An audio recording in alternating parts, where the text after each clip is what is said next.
فاسعوا إلى ذكر الله. الحمد لله نحمده ونستعينه ونستغفره ونؤمن به ونتوكل عليه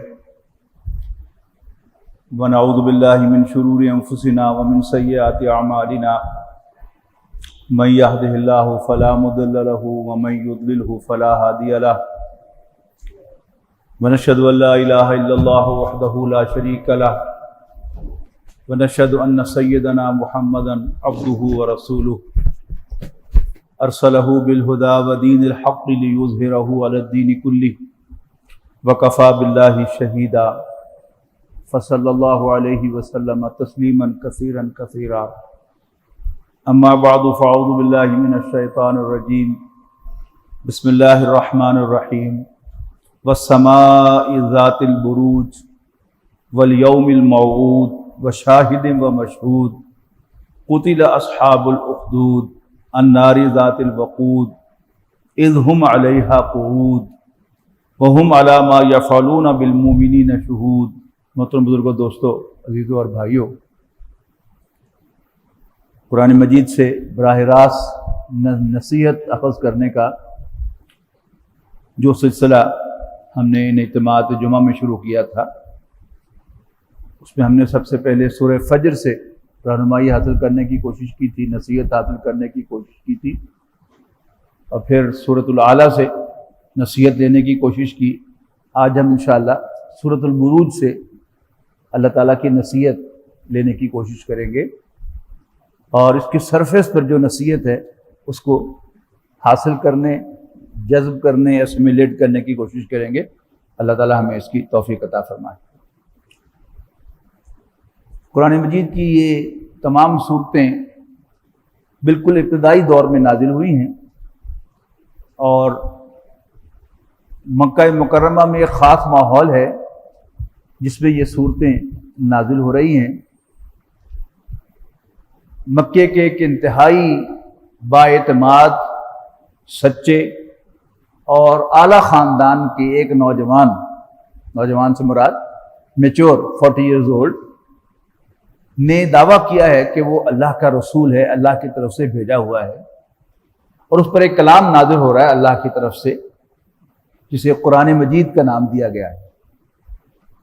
اب اس ماحول میں پاکستان کے جو واقعات ہیں، ہندوستان کے جو واقعات ہیں پچھلی 2-3 صدیوں کے، وہ ہمیں معلوم ہیں. ان جنرل ہم میں سے جتنے لوگ بھی یہاں بیٹھے ہیں، ان میں شاید کوئی بزرگ ہوگا کہ جس نے انگریز کا دور دیکھا ہو، لیکن ہم سب جانتے ہیں کہ یہاں پر انگریز نے 100 سال تک حکومت کی ہے. مغلیہ خاندان ہم میں سے کسی نے نہیں دیکھا، لیکن ہندوستان کا، پاکستان کا رہنے والا ہر شخص جانتا ہے کہ افغانستان سے آئے ہوئے ایک مغلیہ خاندان نے حکومت کی ہے. ہم سب جانتے ہیں کہ افغانستان سے محمود غزنوی نام کے ایک مسلمان بادشاہ نے یہاں متعدد حملے کیے. پھر ہم یہ جانتے ہیں کہ ٹیپو سلطان بھی ایک اسی طرح کا بادشاہ تھا کہ جو انتہائی نیک انسان تھا اور بہت دلیر تھا، اور انگریزوں نے باقاعدہ ٹارگٹ کر کے اس کو شکست دوچار کیا تھا. یہ سب وہ باتیں ہیں کہ جو ہمیں معلوم ہیں. تو قرآن مجید کی ان صورتوں میں اہل مکہ کے لیے وہ ریفرنس جو وہ آلریڈی موجود ہوتا ہے، لہذا قرآن مجید صرف اشارہ کرتا ہے اور اس سے جو اصل نصیحت ہے وہ اس کے بعد پیش کرتا ہے. فرمایا گیا اعوذ باللہ من الشیطان الرجیم والسماء ذات البروج،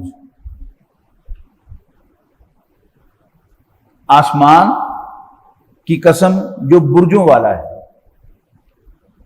برج کہتے تھے پرانے زمانے میں شہروں کی جو فصیلیں ہوتی تھیں، ان کے دروازوں پر اونچی کر کے روشنیاں نصب کی جاتی تھیں تاکہ اگر کوئی رات کے اندھیرے میں قافلہ آئے تو اس کو دور سے اندازہ ہو جائے کہ انٹرنس یہ ہے، شہر میں داخلے کا دروازہ یہاں ہے. آسمان تک ہماری رسائی نہیں ہو سکی، یعنی ہم لائٹ ایئرز میں فاصلوں کو ناپنے کے باوجود ابھی تک اس پہلے آسمان تک نہیں پہنچ سکے، جبکہ قرآن مجید ہمیں 7 آسمانوں کی خبر دے رہا ہے۔ تو والسماء ذات البروج، قسم ہے برجوں والے آسمان کی۔ پہلے ہم آسمان کو پائیں، پھر اس کے دروازوں کو پائیں، اور پھر ہم برجوں تک پہنچیں گے۔ لیکن بحیثیت مسلمان ہم مانتے ہیں کہ آسمان بھی ہے، آسمان کے دروازے بھی ہیں، اور ان کے اوپر کوئی برج بھی ہے۔ والیوم الموعود، اور اس دن کی قسم جس کا وعدہ کیا گیا ہے یا جس سے ڈرایا گیا ہے۔ یعنی یہ مادہ جو ہے یہ وعدے کے لیے بھی آتا ہے اور خبردار کرنے کے لیے بھی آتا ہے۔ یوم الوعید سورۃ قاف میں آیا ہے کہ ڈانٹ کا دن، خبردار کیا جانے والا دن، وہ دن جس کے بارے میں خبردار کیا گیا ہے۔ مراد کیا ہے؟ قیامت کا دن۔ خواہ وعدے کا دن کہہ لیں، خواہ ڈانٹ کا دن کہہ لیں، مراد ایک ہی ہے۔ شاہد و مشہود، اور گواہی دینے والے کی، آبزرو کرنے والے کی بھی قسم، وہ مشہود، اور جس کا مشاہدہ کیا جا رہا ہے، جس کی گواہی دی جا رہی ہے، اس کی بھی قسم۔ قتل اصحاب الاخدود، خندقوں والے قتل کیے گئے۔ نبی اکرم صلی اللہ علیہ وسلم کی پیدائش سے کوئی 100-150 سال پہلے ایک بادشاہ نے ہزاروں عیسائیوں کو قتل کر دیا کہ وہ اللہ تعالیٰ پر اور حضرت عیسیٰ علیہ السلام پر ایمان رکھتے تھے۔ پھر اللہ تعالیٰ نے اسے سزا دی کہ حبشہ کا جو عیسائی بادشاہ تھا اس نے حملہ کر کے اس علاقے کو فتح کر لیا، گویا اس کو کیفر کردار تک پہنچا دیا۔ ایک تو یہ واقعہ اس کی بیک گراؤنڈ میں ہے۔ دوسرا، نبی اکرم صلی اللہ علیہ وسلم نے ایک واقعہ بیان فرمایا ہے، تو بعض مفسرین کی رائے یہ ہے کہ یہاں اس واقعے کی طرف ذکر ہے۔ وہ واقعہ یہ تھا کہ ایک بادشاہ کا ایک سرکاری جادوگر بھی تھا، جیسے ٹیکنوکریٹس ہوتے ہیں نا، تو ایک سرکاری جادوگر تھا۔ تو جب وہ جادوگر بوڑھا ہو گیا تو اس نے بادشاہ سے کہا کہ میں بوڑھا ہو گیا ہوں، تو میرے پاس جادو کا علم ہے، آپ مجھے کوئی ذہین سا بچہ دے دیں کہ جس کو میں مرنے سے پہلے یہ علم منتقل کر دوں تاکہ یہ میرے ساتھ ہی قبر میں نہ چلا جائے۔ بادشاہ کو یہ پروپوزل بڑی پسند آئی، تو اس نے اپنی رعایا میں سے تحقیق کر کے ایک ذہین بچہ تلاش کیا جو غیر معمولی یقیناً ذہین تھا، اور اس کو اس نے وظیفہ مقرر کر دیا کہ یہ ہر روز جایا کرے اور جادوگر سے جا کر جادو سیکھا کرے۔ اس کے گھر اور جادوگر کے درمیان ایک راہب کی خانقاہ بھی تھی، عیسائی راہب۔ تو وہ چلتے چلتے جو ہے وہ یہاں وہاں بھی بیٹھ جاتا تھا اور راہب کی باتیں بھی سنتا تھا۔ اب راہب کی باتیں جو ہے اس کے اندر اللہ تعالیٰ پر ایمان پیدا کرتی تھی اور اس کے اندر روحانی انجیکشن لگاتی تھی، جبکہ جادوگر کی ساری گفتگو جو ہے وہ برائی اور بغاوت پر مشتمل ہوتی تھی کہ جادو سیکھنے کے لیے پابندیاں ہوتی ہیں جادوگر کی طرف سے کہ تم نے کوئی نیک کام نہیں کرنا، تب جا کر وہ جادو جو ہے وہ جنات کے پوری طرح کنٹرول میں آتا ہے اور پھر وہ جادو کا سارا سلسلہ جو ہے وہ شروع ہوتا ہے۔ جب وہ راہب کے پاس جاتا تھا تو راہب اسے نیکی کی تلقین کرتا تھا، جادوگر کے پاس جاتا تھا تو جادو اسے برائی کی تلقین کرتا تھا اور ری ایشور کرتا تھا کہ کوئی نیکی کا کام تم نے نہیں کرنا۔ وہ اللہ تعالیٰ کے ایمان کے انجیکشن لگاتا تھا اور راہب جو ہے وہ اللہ تعالیٰ کی بغاوت پر اکساتا تھا۔ ایک دن بچہ کسی جگہ سے گزر رہا تھا تو اس نے دیکھا کہ ایک بہت بڑا درندہ، بڑا جانور وہ راستہ روکے کھڑا ہے اور لوگ پریشان ہیں کہ وہ وہاں سے گزر نہیں سکتے۔ تو بچہ جب وہاں سے گزرا اس نے کہا یہ کیا بات ہے؟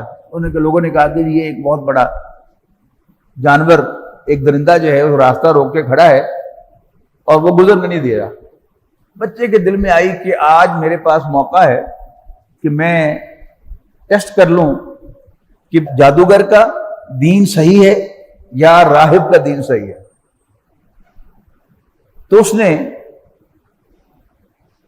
بسم اللہ کر کے ایک کنکری زمین سے چھوٹی سی اٹھائی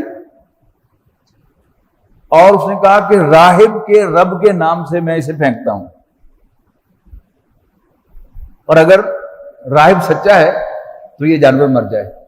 تو راہب کے رب کے نام، راہب کے نام سے نہیں، راہب کے رب کے نام سے. تو وہ کنکری جا کر اس بڑے درندے کو لگی اور درندہ وہیں ڈھیر ہو گیا. اس مجمع میں ایک نابینا شخص بھی تھا جو پھنسا ہوا تھا، اور لوگوں نے بتا دیا تھا کہ آگے کوئی درندہ ہے کہ نہیں جانا تم نے. تو اس کو جب پتا چلا کہ ایک چھوٹے سے بچے نے ایک کنکری مار کر اس درندے کو مار دیا ہے اور راستہ کھل گیا ہے، انہوں نے کہا وہ بچے سے میری بھی ملاقات کراؤ. اس نے بچے سے آ کر کہا کہ میری بینائی بھی لوٹا دو. انہوں نے کہا نہیں میں تو نہیں لوٹا سکتا، تو یہ تو اللہ تعالیٰ کے حکم سے، وہ جو راہب کا رب ہے میں نے اس کے نام سے یہ ماری تھی. تو اس نے اللہ تعالیٰ سے دعا کی کہ اے راہب کے رب تو اس نابینا کی بینائی لوٹا دے. وہ بینا ہو گیا.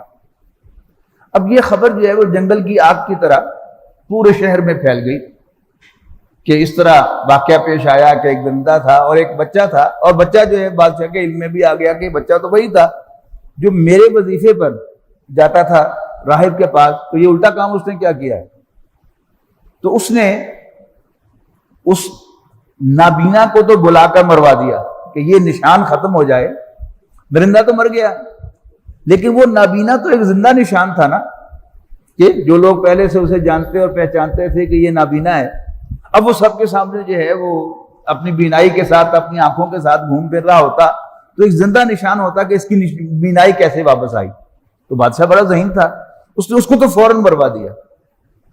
اور اس بچے کو نشان عبرت بنانے کے لیے اس نے ایک ٹیم تشکیل دی اور ان سے کہا کہ تم اسے پہاڑ کے اوپر لے جاؤ اور چوٹی پہ جا کر اس کو دھکا دے دو تاکہ یہ مر جائے اور سب کو عبرت ہو جائے. وہ سب لوگ اسے جو بھی مقرر کیے تھے بادشاہ نے، وہ لے کر اس کو پہاڑ کے اوپر گئے، اور جب وہ اوپر پہنچے تو بہت بڑا زلزلہ آیا، پہاڑ تھرتھرانے لگا، اور وہ سب لوگ جو اسے لے کر گئے تھے وہ سب جو ہے وہ نیچے گر گئے، لیکن وہ بچہ زندہ بچ گیا. بچہ بادشاہ کے پاس آ گیا کہ جی دیکھے میرے رب نے تو مجھے بچا لیا ہے. بادشاہ کو بڑا غصہ آیا. اچھا، اس نے ایک اور ٹیم تشکیل دی اور ان سے کہا کہ تم اسے بیچ دریا کے لے جاؤ اور دریا کے درمیان میں جا کر کشتی سے اسے دھکا دے دو تاکہ یہ دریا میں ڈوب جائے. اب جب وہ پھر کشتی درمیان میں پہنچی تو پھر ایک سمندری طوفان آ گیا، بہت تیز آندھی چلی اور وہ کشتی الٹ گئی. اب وہ کشتی الٹ گئی تو سب کے سب لوگ جو تھے وہ ڈوب گئے. یہ بچہ جو ہے یہ تیر کر پھر باہر آ گیا اور بادشاہ کے پاس پہنچا، دیکھو میرے رب نے مجھے بچا لیا.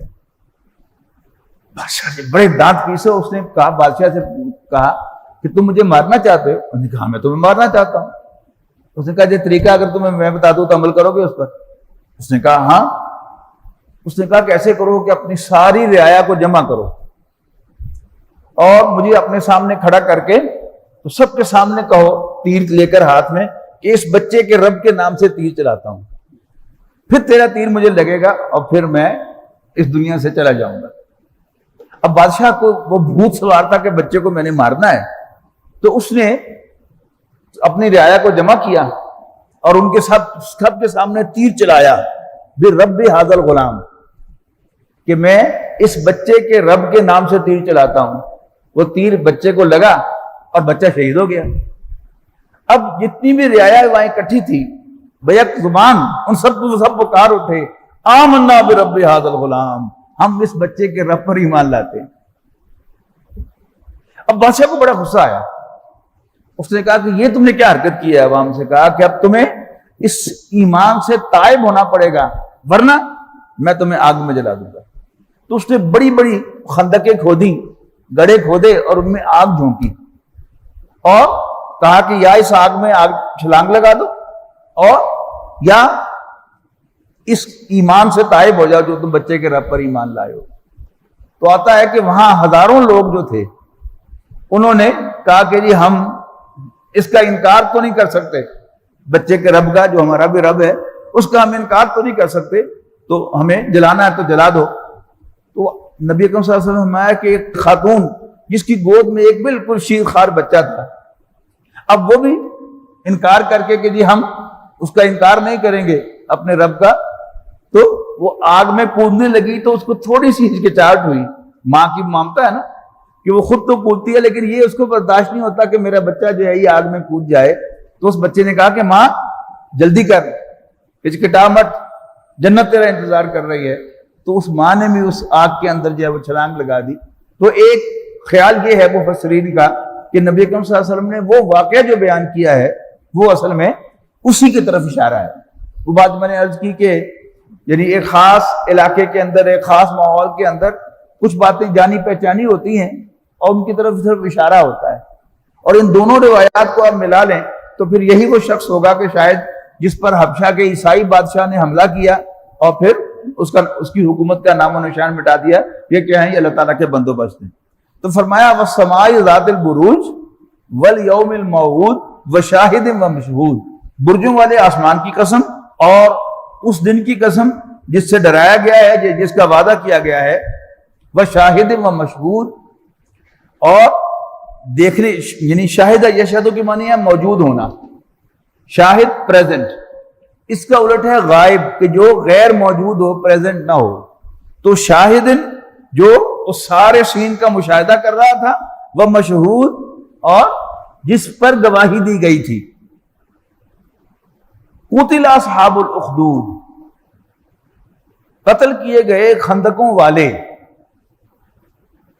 النار ذات الوقود، وہ آگ ہے ایندھن جس میں بھرا گیا ہے، اذ ہم علیہا قعود، کہ جب وہ اس کے کنارے کھڑے تھے، اس آگ کے اوپر کھڑے تھے مشاہدہ کرنے کے لیے، دیکھنے کے لیے، وَهُمْ عَلَى مَا يَفْعَلُونَ بِالْمُؤْمِنِينَ شُهُودٌ، اور وہ اس پر بیٹھے ہوئے تھے اور گواہی دے رہے تھے، مشاہدہ کر رہے تھے کہ وہ بادشاہ یا وہ لوگ، بادشاہ کے سارے کرندے، حکام، ان کے ساتھ، ایمان والوں کے ساتھ کیا سلوک کر رہے تھے۔ وَمَا نَقَمُوا مِنْهُمْ، اب جو انہیں زندہ جلایا جا رہا تھا آگ میں، ان کا قصور کیا تھا؟ وَمَا نَقَمُوا مِنْهُمْ إِلَّا أَن يُؤْمِنُوا بِاللَّهِ الْعَزِيزِ الْحَمِيدِ، اور وہ ان سے اور کسی چیز کا بدلہ نہیں لے رہے تھے سوائے اس کے کہ وہ عزت والے اور حمد کے لائق، تعریف والے اللہ پر ایمان لائے تھے۔ اسی طرح کے الفاظ ہیں کہ جو مومن آل فرعون نے کہے تھے۔ سورہ مومن میں اس کا تذکرہ ہے، سورہ مومن انہی کے نام سے ہے کہ فرعون، ہم سب جانتے ہیں کہ حضرت موسیٰ علیہ السلام کا مقابلہ جس بادشاہ سے ہوا اس کا نام فرعون ہے۔ اس نے حضرت موسیٰ علیہ السلام کی پیدائش سے پہلے کسی نجومی نے بتایا یا اسے خواب آیا یا الہام ہوا یا کسی صاحب علم نے اس کو خبر دی کہ بنی اسرائیل میں ایک بچہ پیدا ہونے والا ہے، وہ تمہارے تخت کے لیے خطرہ ہوگا۔ اس نے کہا مسئلہ ہی کوئی نہیں۔ اس نے اپنی سپاہی بھیج دیے بنی اسرائیل کی بستی میں، اور جس گھر میں کوئی بچہ پیدا ہوتا سپاہی زبردستی گھس کر اس بچے کو چھینتے ماں کی گود سے اور اسے ذبح کر دیتے۔ اللہ تعالیٰ نے حضرت موسیٰ علیہ السلام کی والدہ کو الہام کے ذریعے یا خواب کے ذریعے یا دل میں براہ راست یہ بات ڈال دی کہ تم اس بچے کو ایک صندوق میں بند کر کے دریا میں بہا دو، باقی ہم جانے، ہمارا کام جانے، یہ ہم تمہیں یقین دہانی کراتے ہیں کہ اپنے بچے کو دودھ تم خود پلاؤ گے۔ اب وہ ان کو اتنا یقین تھا اس پر، انہوں نے اس پر عمل کیا، اور پھر وہ پوری حضرت موسیٰ علیہ السلام کی جو کہانی آپ کو معلوم ہے۔ حضرت موسیٰ علیہ السلام کو اللہ تعالیٰ نے فرعون کے محل میں آپ کی پرورش کروائی اور آپ کو دودھ آپ کی والدہ ہی نے پلایا، یہ تو ایک معجزہ تھا اللہ تعالیٰ کا۔ اس کے بعد حضرت موسیٰ علیہ السلام سے ایک قبطی آل فرعون کا ایک شخص قتل ہو گیا اور اس کی مخبری ہوئی تو حضرت موسیٰ علیہ السلام وہاں سے بھاگ نکلے، مدین پہنچ گئے اور وہاں ایک بزرگ حضرت شعیب تھے، انہوں نے اپنی ایک بیٹی کا نکاح ان سے کر دیا اور ان سے 8 یا 10 سال تک خدمت لینے کا وعدہ لے لیا۔ اب وہ وعدہ پورا کرنے کے بعد جب موسیٰ علیہ السلام وہاں سے چلے تو راستے میں شدید سردی تھی، گھپ اندھیرا تھا، حضرت موسیٰ علیہ السلام راستہ بھول گئے تو انہوں نے پہاڑ کے اوپر آگ دیکھی تو انہوں نے اپنے گھر والوں سے کہا کہ تم یہاں بیٹھو، میں ذرا جاتا ہوں اوپر پہاڑ پر اور وہاں سے میں راستہ بھی پوچھ کے آتا ہوں اور تمہارے لیے کوئی انگارہ بھی لے کے آتا ہوں تاکہ تم بھی تاپ سکو، سیک سکو۔ وہاں پہنچے تو اللہ تعالیٰ نے کہا کہ جوتے اتار دو، تم پاک وادی میں ہو، میں تمہارا رب اللہ ہوں۔ اور پھر ان کو اپوائنٹ کیا، معجزے دکھا کر ان کا عصا سانپ بن گیا، ان سے کہا کہ ہاتھ اپنے گریبان میں سے بغل میں لے کے جاؤ، پھر یوں نکالو، نکالا تو سفید ہو گیا۔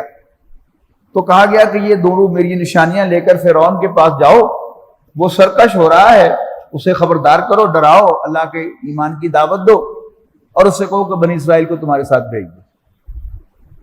تو اس سارے کے نتیجے میں فرعون نے ظاہر بات ہے کبھی لاتوں کے بھوت باتوں سے تو نہیں مانا کرتے، کبھی آج تک ہوا نہیں کہ کسی بادشاہ سے جا کر کہا جائے کہ یہ اس قوم کو آزاد کر دو، اس علاقے کو آزاد کر دو، وہ آزاد کر دے، تو محنت تو کرنی پڑتی ہے۔ تو حضرت موسیٰ علیہ السلام نے بنی اسرائیل کے اندر بھی تحریک چلائی، ان کو آزادی پر آمادہ کیا۔ شروع میں جب موسیٰ علیہ السلام نے بادشاہ کے دربار میں جا کے بات کی، اس کے بعد پھر بادشاہ نے اور درباریوں نے کہا کہ یہ تو جادوگر ہے، اس کا مقابلہ کرتے ہیں۔ اس مقابلے میں بھی حضرت موسیٰ علیہ السلام کامیاب ہو گئے، اس لیے کہ حضرت موسیٰ علیہ السلام کا کوئی جادو تو نہیں تھا، ان کا جو عصا تھا وہ واقعی سانپ بن جاتا تھا، اور جادو کی کوئی حقیقت نہیں ہوتی، جادو صرف آنکھوں سے نظر آتا ہے، اس کی حقیقت نہیں ہوتی۔ تو جب اللہ تعالیٰ کے حکم سے حضرت موسیٰ علیہ السلام نے اپنا عصا پھینکا تو وہ واقعتاً سانپ بن گیا، اور اس نے ان تمام رسیوں اور لاٹھیوں کو جو سانپ دکھائی دے رہی تھی کھا لیا۔ پبلک کو تو یہی نظر آیا کہ یہ بڑا کام دکھایا ہے اس نے۔ شروع میں جب فرعون کے درباریوں نے توجہ دلائی فرعون کو کہ بادشاہ سلامت، کیا آپ موسیٰ اور اس کی قوم کو کھلی چھوٹ دیے رکھیں گے کہ وہ زمین میں فساد پھیلائیں، یعنی آزادی کی تحریک چلائیں، اور آپ کو اور آپ کے خداؤں کو نظر انداز کرتے ہیں؟ تو شروع میں تو موسیٰ نے کہا مسئلہ ہی کوئی نہیں، ہم ان کے لڑکوں کو ذبح کریں گے، قتل کریں گے، اور ان کی عورتوں کو زندہ چھوڑیں گے، تو یہ تحریک خود ہی دم توڑ جائے گی، کوئی موسیٰ علیہ السلام کا ساتھ دے گا ہی نہیں۔ جیسا کہ آج بھی ہوتا ہے کہ شروع میں جب کوئی گورنمنٹ ان پاور آتی ہے تو اس کے پاس میجورٹی ہوتی ہے اسمبلی کے اندر، تو وزراء جو ہے وہ کابینہ میں توجہ بھی دلاتے ہیں کہ قائد حزب اختلاف کو ہمیں گرفتار کرنا چاہیے، یہ بڑی لیڈرشپ جو ہے اس کو گرفتار کرنا چاہیے، یہ فتنہ مچا رہے ہیں۔ تو وزیر اعظم صاحب عام طور پر کہتے ہیں کہ مسئلہ ہی کوئی نہیں، ہم ان کی جو تیسری اور چوتھی لائن ہے لیڈرشپ کی، ان کے 2-4 بندے ماریں گے تو یہ تحریک خود ہی دم توڑ جائے گی۔ ماضی میں ایسا ہوتا رہا ہے، آپ کو معلوم ہے۔ لیکن اس کے بعد پھر وقت آتا ہے کہ جب لوٹے جو ہیں وہ پھسلنا شروع ہو جاتے ہیں، ان کے اپنے ارکان جو ہیں وہ ساتھ چھوڑنا شروع کرتے ہیں، تو پھر وزیر اعظم صاحب کابینہ سے مشورہ کرتے ہیں کہ کیا خیال ہے، اب ان کو گرفتار کیا جائے، ان کی لیڈرشپ کو۔ لیکن کابینہ میں سے بہت سے لوگ جو ہیں وہ پھر دوسری طرف جا چکے ہوتے ہیں۔ تو وہی کچھ وہاں ہوا کہ پھر جب محسوس کیا فرعون نے کہ یہ تو بہت زور پکڑ رہی ہے تحریک، تو فرعون نے اپنی کابینہ سے مشورہ کیا، اپنے سرداروں سے مشورہ کیا کہ ضروري اقتل موسیٰ، مجھے موسیٰ کو قتل کر لینے دو، مجھے اجازت دو کہ میں موسیٰ کو قتل کر دوں۔ تو آل فرعون میں سے، فرعون کے اپنے خاندان میں سے، اس کے سرداروں اور درباریوں میں سے ایک شخص تھے جن کو قرآن مجید نے مومن آل فرعون کہا ہے۔ تو قال رجل مومن من آل فرعون، سورۃ مومن میں الفاظ ہیں، تو آل فرعون میں سے ایک مومن شخص کہنے لگا یکتم ایمانہ، جو آج تک اپنے ایمان کو چھپائے ہوئے تھا، یعنی یہ مومن آل فرعون جو تھے یہ موسیٰ علیہ السلام پر ایمان لائے ہوئے تھے، لیکن انہوں نے ابھی اپنے ایمان کو ظاہر نہیں کیا تھا، وہ ایک دم بول پٹے اتقتلون رجلا ان یقول ربی اللہ، کیا تم ایک شخص کو صرف اس لیے قتل کرنا چاہتے ہو کہ وہ کہتا ہے کہ میرا رب اللہ ہے؟ یعنی ایک کافر معاشرے کے اندر اتنا ہی کافی ہے کہ کوئی شخص ہے کہ میرا رب اللہ ہے، تو اس پر بھی انتہائی تشدد ہو سکتا ہے، جیسے اس بادشاہ نے کیا کہ صرف اس بنیاد پر کہ اس کی قوم کے لوگ بہت سارے جو ہے وہ عیسائی ہو گئے اور انہیں حضرت عیسیٰ علیہ السلام اور حضرت عیسیٰ کے رب اللہ تعالیٰ پر ایمان لے آئے ہو، تو انہوں نے انہیں سزا دی۔ یا اگر یہی واقعہ اس کی بیک گراؤنڈ میں ہے جو میں نے آپ کو سنایا ہے حدیث کا واقعہ، تو صرف اس بات پر کہ وہ اس بچے کے رب پر یعنی اللہ تعالیٰ پر ایمان لائے، اس نے ان کو زندہ جو ہے وہ جلا دیا۔ اب اس کو بیک گراؤنڈ میں رکھے ذہن میں، اب کیا کہا جا رہا ہے کہ انہوں نے وہ دیکھ رہے تھے، جرم ان کا کیا تھا؟ وَمَا نَقَمُوا مِنْهُمْ، انہوں نے ان سے اور کسی چیز کا بدلہ نہیں لیا تھا إِلَّا أَن يُؤْمِنُوا بِاللَّهِ الْعَزِيزِ الْحَمِيدِ، مگر یہ کہ وہ اللہ عزیز و حمید پر ایمان لائے تھے۔ الذی لہ ملک السماوات والارض، وہ اللہ وہ عزیز و حمید کہ جس کی بادشاہی آسمان اور زمین کی ہے، زمین پر ہے یعنی جو آسمان اور زمین کا بادشاہ ہے۔ واللہ علی کل شیء شہید، اور اللہ ہر چیز کو دیکھ رہا ہے، ہر جگہ موجود ہے۔ بہت پاورز ہوتی ہے نا، امریکہ آج کلیم کرتا ہے، کلیم ہی ہے ویسے تو، کہ میں کسی بند کمرے میں لیڈ پینسل سے لکھا ہوا بھی سیٹلائٹ کے تھرو پڑھ سکتا ہوں، اور یہ سارے جو موبائل فونز وغیرہ بنائے ہیں یہ سب کیا ہے؟ یہ انٹیلیجنس کے ذرائع ہیں کہ اگر آپ کے پاس فون ہے اور وہ آف بھی ہے تو بھی اس کے پیچھے جو ہے وہ ایسا نیٹ ورک موجود ہے کہ آپ کی گفتگو بھی سنی جا سکتی ہے جو آپ کر رہے ہیں، اور جو کچھ آپ دیکھ رہے ہیں کر رہے ہیں وہ بھی دیکھا اور سنا جا سکتا ہے۔ تو یہ کیا ہے؟ ایک پاور ہے دنیا میں جو اپنے آپ کو سپریم پاور سمجھتی ہے، لیکن اللہ تعالیٰ کی پاور اس سے بڑی ہے۔ واللہ علی کل شیء شہید، اور اللہ تعالیٰ ہر جگہ موجود ہے اور ہر چیز کو دیکھ رہا ہے۔ ان الذین فتنوا المؤمنین والمؤمنات، اب یہ دیکھیے، ہم اگر اس سورت کی تلاوت کر رہے ہیں اور ہمیں تھوڑی سی عربی آتی ہے یا ہم نے ترجمہ پڑھا ہوا ہے، ہمیں ترجمہ آتا ہے، لیکن تلاوت کرتے ہوئے ایک میسج ہمیں مل گیا کہ اللہ تعالیٰ ہر جگہ موجود ہے، اور چلتے پھرتے اگر مجھے یہ یاد ہوگا کہ مجھے میرا رب دیکھ رہا ہے، میں یہاں پر اکیلا نہیں ہوں، میرا رب موجود ہے۔ ایک واقعہ آتا ہے ایک بہت بڑے شیخ کا، عالم کا، وہ اپنے شاگردوں میں سے ایک شاگرد سے غیر معمولی محبت کرتے تھے اور باقی شاگرد ان سے جیلس ہوتے تھے کہ ہمارے جو شیخ ہیں، استاد ہیں، یہ اس بچے کو زیادہ سفر کیوں چڑھاتے ہیں۔ ایک دن کہیں سے کوئی چیز آئی کھانے کی تو انہوں نے سارے شاگردوں میں بانٹ دی اور ان سے کہا کہ تم یہاں نہ کھاؤ بھائی، کہیں چھپ کر کھاؤ جہاں تمہیں کوئی نہ دیکھے۔ دوپہر کو صبح کے سیشن میں انہوں نے وہ مٹھائی تقسیم کی، اور شام کا جب کلاس کا سیشن ہوا تو سارے شاگرد ان کے پاس حاضر ہوئے تو انہوں نے 1 بائی 1 پوچھنا شروع کر دیا کہ ہمیں تم نے کہاں جا کے کھایا؟ انہوں نے کہا کہ جی گھر میں نے اندر والے کمرے میں دروازہ بند کر کے کھایا۔ کسی نے کہا کہ میں نے بیت الخلاء میں جا کے کھایا، کسی نے کہا جب میں دور جنگل میں نکل گیا وہاں جا کے میں نے کھایا۔ آخر میں اس لڑکے سے پوچھا کہ بھئی تم بتاؤ تم نے کہاں کھایا؟ تو اس نے وہ شیرینی استاد کو پیش کر دی کہ حضرت میں تو کھا ہی نہیں سکا، میں جہاں بھی گیا مجھے اللہ تعالیٰ وہاں پر موجود نظر آیا، لہذا میں سوری کہ آپ کے حکم کی تعمیل نہیں کر سکا، میں اس کو کھا نہیں سکا۔ تو انہوں نے کہا کہ دیکھو تمہیں برا لگتا تھا کہ میں اس بچے کو زیادہ اہمیت کیوں دیتا ہوں، میں اس لیے دیتا ہوں کہ یہ اللہ تعالیٰ پر ایمان یقین رکھتا ہے۔ تو یہ بات بڑی چھوٹی سی ہے، ہم نے کلمہ پڑھا ہے، لا الہ الا اللہ کہا ہے، تو ہم سب اس کے ماننے والے ہیں، لیکن یہ سبق یاد نہیں رہتا۔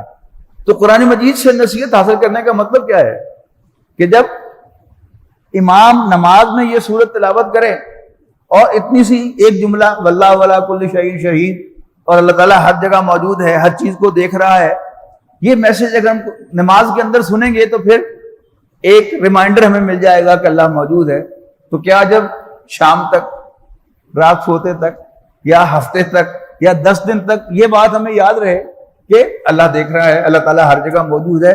یہ ہے قرآن مجید کی اصل نصیحت.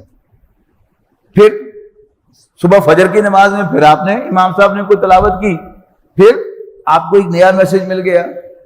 پھر فجر کے بعد آپ نے تلاوت کی، اپنی روٹین کی، پھر آپ کو کوئی میسج مل گیا. تو یہ ہے اصل میں قرآن مجید کی ہدایت کا اصل فنکشن. تو فرمایا ان الذین فتنوا المؤمنین والمؤمنات، یقیناً وہ لوگ جو مسلمان مردوں، مومن مردوں اور مومن عورتوں کو آزمائش میں ڈالتے ہیں، یعنی ان پر تشدد کرتے ہیں، ثم لم یتوبوا، پھر توبہ بھی نہیں کرتے، فلہم عذاب جہنم، تو ان کے لیے جہنم کا عذاب ہے، ولہم عذاب الحریق، اور ان کے لیے جلنے کا عذاب ہے. آج ہم جس دور سے گزر رہے ہیں، یعنی مسلمانوں کو مختلف طریقوں سے تشدد کا نشانہ بنایا جا رہا ہے. اور تشدد کا نشانہ بنانے والے کون ہیں؟ عیسائی اور یہودی بھی ہیں جو اللہ کے ماننے والے ہیں، اور ساتھ مشرکین بھی ہیں، یعنی ہندو. اس وقت سب سے آگے جو ہے مسلمانوں پر تشدد میں ہندو، یہودی، اور پھر جو میٹھے انداز میں عیسائی ہیں. اس میں کوئی شک نہیں ہے کہ عیسائی جو ہیں وہ بھی مسلمانوں پر تشدد میں پیش ہے. لیکن اب قرآن مجید جو انہیں خبردار کر رہا ہے کہ وہ لوگ جو مومن مردوں اور مومن عورتوں پر تشدد کرتے ہیں، انہیں آزمائش میں ڈالتے ہیں، ان کے لیے جہنم کا عذاب ہے. اب کافر نے تو یہ ماننا نہیں، لیکن ہم تو اس کے ماننے والے ہیں. تو اصل میں یہ ہمارے لیے ایک انکریجمنٹ ہے، اس لیے کہ ہم میں سے جو حقیقت پسند اپنے آپ کو ظاہر کرنا چاہتے ہیں، ریئلسٹک اپروچ رکھنے والے ہیں، وہ ایڈووکیٹ کرتے ہیں کہ ہمیں مان لینا چاہیے کہ ہم کمزور ہیں، ہمیں مان لینا چاہیے کہ امریکہ ایک بہت بڑی طاقت ہے، ہمیں مان لینا چاہیے کہ اسرائیل ایک طاقت ہے، ہمیں مان لینا چاہیے کہ ہم سے 10 گنا بڑی طاقت جو ہے وہ انڈیا ہے، تو ہمیں اس کے سامنے ہتھیار ڈالنا چاہیے. لیکن اگر ہمارا اللہ پر ایمان ہو اور اللہ تعالیٰ کی طاقت پر یقین ہو، اللہ تعالیٰ کے دیکھنے پر یقین ہو، تو پھر انشاءاللہ ہمیں یہ چیزیں جو ہیں وہ مرعوب نہیں کریں گی، بلکہ ہم محسوس کریں گے کہ ہماری اللہ تعالیٰ کے ساتھ وفاداری ہو تو بے شک میں شہید ہو جاؤں، میرے ساتھ کچھ اور لوگ جو ہیں وہ جام شہادت نوش کر لیں، لیکن الٹیمیٹلی فتح جو ہے وہ اللہ اور نبی اکرم صلی اللہ علیہ وسلم کے ماننے والوں کی ہوگی. اس لیے کہ اگر اللہ تعالیٰ حضرت عیسیٰ علیہ السلام کے ماننے والوں کی، جب وہ اللہ تعالیٰ کے ساتھ وفاداری کا اظہار کر رہے ہیں، اللہ تعالیٰ ان کی مدد کرتا رہا ہے، تو پھر اللہ تعالیٰ جو ہے وہ نبی اکرم صلی اللہ علیہ وسلم کے ماننے والوں کی مدد کیوں نہیں کرے گا. اور ہمارے سامنے اب تو ایک بات جو ہے وہ زندہ مثال کے طور پر آ گئی ہے کہ افغانستان میں پورا نیٹو آیا ہے اور پورے نیٹو نے شکست کھائی ہے نہتے طالبان سے، اور منتیں ابھی تک کر رہا ہے امریکہ، جو سب سے بڑی طاقت اپنے آپ کو سمجھتا ہے. اللہ تعالیٰ کی مدد آئی ہے، اللہ تعالیٰ کی مدد آئی ہے، آتی رہے گی، آئے گی انشاءاللہ. لیکن ہمیں مرعوب ہونے کی ضرورت نہیں ہے، اپنی اصلاح کرنے کی ضرورت ہے کہ اگر ہمارے اندر کوئی کمی ہے کہ اللہ تعالیٰ کی مدد ہمارے ساتھ نہیں آ رہی ہے، تو ہم اس کمی کو پورا کریں اور اللہ تعالیٰ کی مدد حاصل کریں. اقول قولی ھذا واستغفر اللہ لی ولکم ولسائر المسلمین والمسلمات.